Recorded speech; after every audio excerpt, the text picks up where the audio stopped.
one last video to look at and to dissect, and then we'll talk about the many, many, many choices that went into the making of it. Who are the Young Americans? Wow, that's a good question. The Young Americans are, Who are the Young Americans? Who are the Young Americans? Oh. It's hard to, it's one of the hardest things to explain until you really experience it firsthand. Oh, goodness. The Young Americans. It's a good one. It's so hard because we do so many different things. I would say,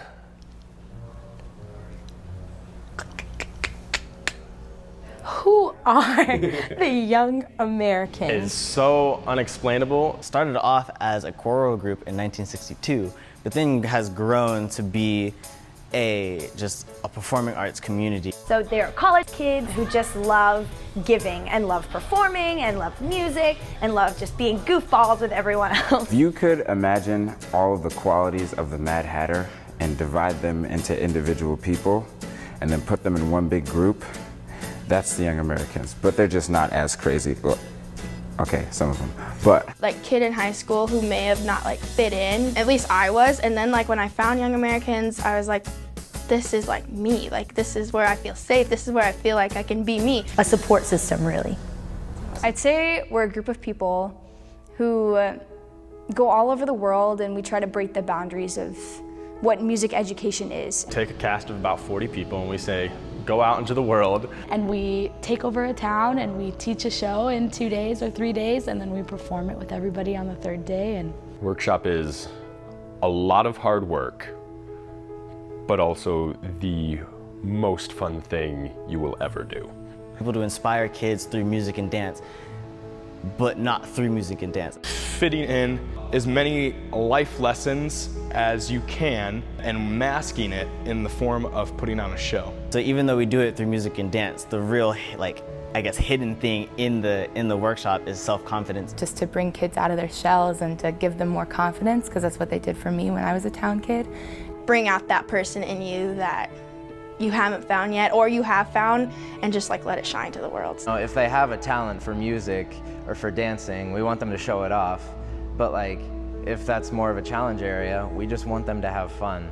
To me, the show day is the best part because you get to not only see the kids do the show, but like you get to see all the hard work that they put in, like pay off for them, like how happy they get, like they did that dance. And by the end of it, like, it really, like, you can see it in the kids' eyes, like, they enjoyed it, they had a good time, they learned a lot, they're exhausted, but it's all worth it.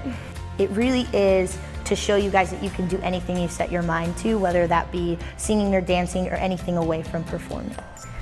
A workshop is a wonderland. Seriously, you walk through that door and you're in a wonderland and everything is possible, and you can do things that you could only really dream of because you just have so much support.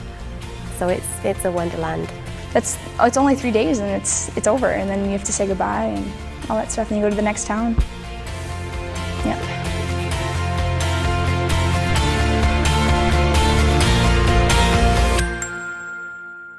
So this one, it's a little trickier, right? There's no one person with a goal who are following as they face obstacles. None of that's there. This one, it's about the mission. It's about the product. How do you do that and keep it interesting? Well, I did 2 tricks that I often do. The first is that we made the story into a question. It's like a mystery. The story is us finding the answer to who are the Young Americans. The second trick, I threw as many people at it as I possibly could. There are about 40 of our volunteers in this piece. And that gets you lots of points of view, lots of individual stories as a part of the whole, and it also just visually makes it more interesting to see all the different people, and it sounds more interesting to hear their different voices. And it makes your mission sound bigger when it's a group of people who are all saying it. But let's look at the story. Just like a mystery that we had to solve, using the question as a story, we can dig deeper and deeper into that question. That's the structure. So in the beginning, we meet the characters. Again, the goal is to make us like them and to want to stick with them, so I started with a joke. At the same time, that joke, it establishes the premise. We're here to find out who the Young Americans are. And then we get a little deeper into that. who are these kids? They're Mad Hatters, they're fun, they're sincere, they're where I could fit in. All these great responses that they had. Then we get into the specific answers. Now that you're invested a bit with the characters, here come the facts and figures. They're a cast of 40 young adults. They go from school to school and do a 3-day music workshop. We're sneaking in the info, the stuff that I need the audience to know after we've hooked them. Then we pull back another layer, digging a little bit deeper. They're inspiring kids. They're giving them confidence, helping them to figure out who they are, until finally we get to the show, which is the most visually interesting part. We get to see a show with lights and costumes and smiles, and we're also seeing the results of the program. We're seeing kids who clearly have been inspired, who clearly are being confident on stage and being who they are. We're seeing the evidence of everything that's been talked about up to this point. So that's how we made a piece that's about the mission. There are other ways, of course, but I recommend that first it should always be about the people. We could have chosen other people, but for us in this piece, the characters were the volunteers telling the story of this organization. And then, how do we structure it like a story? Again, for us, it's a mystery that we solve. Who are the Young Americans? And those characters, that story, that's what holds our interest as we keep diving deeper into the organization and what it does. So after recording that last bit, I wanted to add something to this lesson because I just worked with an organization to help tell their story, and we found an approach that I thought was worth sharing.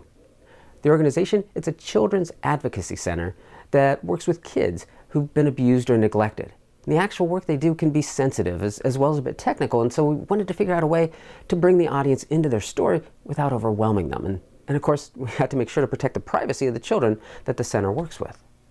So as we talked through some ideas, they mentioned that some of the best responses they get are from people who actually tour the facility, that seeing the space, it helps to make it real. So we decided to take that same approach for our video. So I interviewed them on camera about many aspects of the organization, but the major questions were all about a child entering the building. What kind of thing has a kid gone through when they show up there? What's the first thing they see when they walk through the door? Where do they go next, and on like that? And as we talk about each space, it gives us a chance to talk about what a child might be thinking right then. What are their fears, and how's the organization help them through all that, as well as just through everything that they've gone through? And hopefully, it gives the viewer a chance to see this organization from the child's eyes and how it really can help them. So we don't tell any individual kid's story, but through this approach, we can still use the structure of a story. Here's what a child may have experienced to end up in this building, and as they walk through the door, there are a number of challenges that they'll be facing, and here's how the center helps them overcome each of them as they move from room to room, and in the end, how's the center helped? Beginning, middle, and end. The audience comes to understand what the center does by seeing the journey of a child being served.